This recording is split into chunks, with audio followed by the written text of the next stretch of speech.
Hello, everybody. This is Frank with Iron Age News on the South Florida Conservative News site. It is Friday, May 23rd, and it is rainy. I know. And this is a downer subject, so I don't know what to tell you, but let's get through it. And this is more of a hypothesis style. I'm putting it out there, something that probably should be looked at, probably will not be, but it doesn't mean it couldn't have people looking at it, question and answer. What are we doing with our justice system? And what are we doing about all these outside influencers who are running amok? I'm sure you followed 2 days ago at this point, I believe Elias Rodriguez murdered two Israeli diplomats on American soil. The video showing him singing the Free Palestine song. And quick off the topic, not off the topic, who are the two guys? One picks up his keffiyeh and hands it to another guy, and they both kind of walk off. Who were those guys? Why didn't somebody grab them and find out who they were? I'd like to know.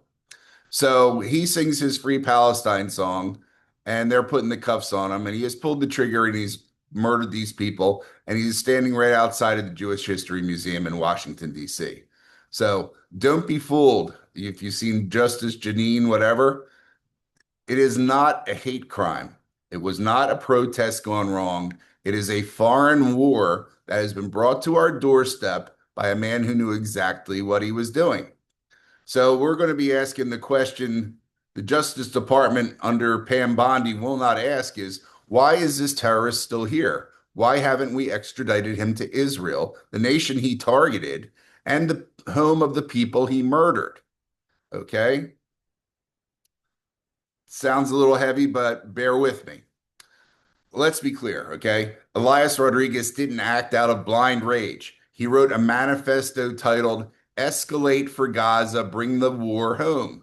He tracked his victims, he timed his strike, he chose a Jewish venue, and he definitely chose Israelis to do the killing on. This wasn't just murder, it was a systematic ideological warfare move. It is a terrorist strike. And what's worse, he's using America's legal system as cover. And how can I say that? He knew he couldn't pull this off in Tel Aviv. He knew he couldn't pull this off in Jerusalem. And he sure as hell knew that if he got into the Gaza, he would be ground into powder. There, he'd be lucky to survive for an hour. But here, he gets a court-appointed attorney and a trial date and all the money that the Soros-backed organizations can throw at him. And he is going to be a media star like you have never seen, because while these other little peants have gone out and pushed protests at Columbia and Harvard and everything, Mr. Rodriguez here has actually drawn blood. So he's in a different realm of martyrdom now, okay? So why should the United States extradite Elias Rodriguez, you say, to Israel? And here's why they should do it. You've heard what I've mentioned to you already as what's occurred. Israel was the true target. These were Israeli nationals. One is a diplomat. They both worked at the embassy. One was a diplomat. This is a political assassination. If you can't see that's what's called a political assassination, that's what it is. It sends the right message. We will not allow, meaning what I'm saying, it sends the right messages. We let the Israelis try this guy. We will not allow America to become a staging area for foreign proxy terror. Imagine what happens if everybody and their grandmother who is in the terror business decides they're going to settle scores with their opposition, and they're going to do it in the United States, knowing the justice system will totally defend most of them. Think about that, right? You see the judges out there today. Justice will be served in Israel. Trust me. In Israel, Rodriguez faces multiple life sentences under their 2016 counterterrorism law. There will be no media circus. There will be no free Palestine kids running around, jumping up and down like monkeys in the courtroom. You will just have consequences. And of course, not that we need to do it, but it strengthens our alliance. Israel does not need our sympathy. They need our partnership and making sure terror doesn't get a legal shield on our soil.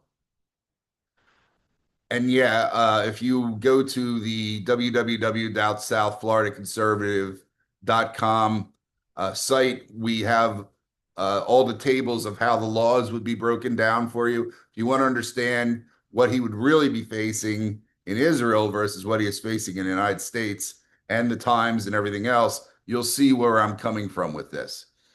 This is the kind of stuff that should be looked at by the Attorney General's office. Granted, you have the Judge Janine or whatever her name is doing her deal.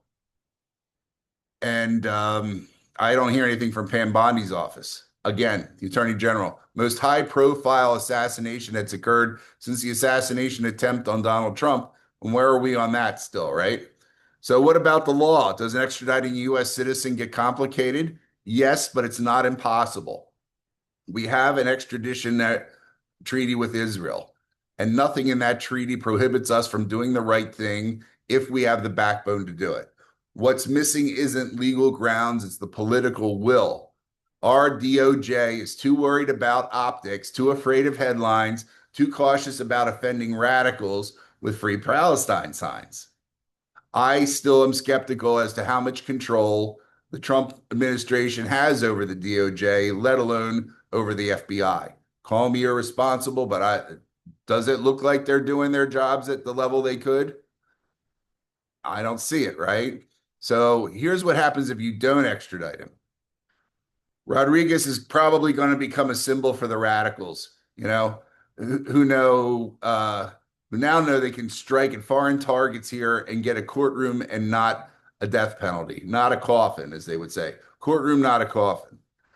We invite by our what we'll probably end up doing during the trial, we're going to invite copycats to come in there and do the same kind of stuff and use proxy war here in the United States as a legal safe haven, because they know the punishments that they will possibly, if they're caught, possibly incur are nothing compared to the obvious death penalty and beheadings and all this other stuff that you'll get in the Arab world, the Middle East, and places like that. We send a signal to our allies: we will not protect your people from ideological. I'm sorry. If we don't do it, sorry. If we do not do this, we will send a signal to our allies that say we are unable, not will not, we are unable to protect your people from ideological slaughter on our own soil. And if you think this ends with one museum shooting, then you haven't been paying attention. This is an escalation. This is not a de-escalation. They have not reached the top of the cliff yet. Wait till the major protest season starts. They have been able to inure these younger people, not so much from the violence, they've been able to dissociate them from the consequences of the violence of their actions. They've been training them like trial soldiers like we used to have in South America and Africa. It's only a matter of time before they start to really put them out there. I honestly thought it would have been a bombing and not a shooting like this, because the bombing's a little less personal. But they got themselves this kid, and he went right to town, right? So basically, Elias Rodriguez, I hate to keep saying his name because I do not think any of these people deserve any credit for anything, but he does not belong in a U.S. prison. He belongs in an Israeli courtroom. The country he attacked deserves to confront him. Their laws are equipped to handle him, and their people deserve the justice he tried to steal from them.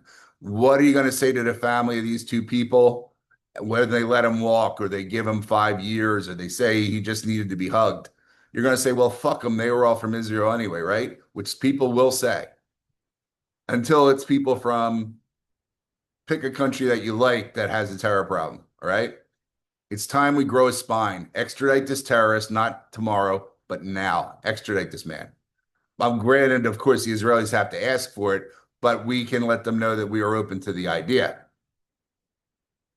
So don't forget the episode notes for the full legal breakdown, of course, are all going to be on the website.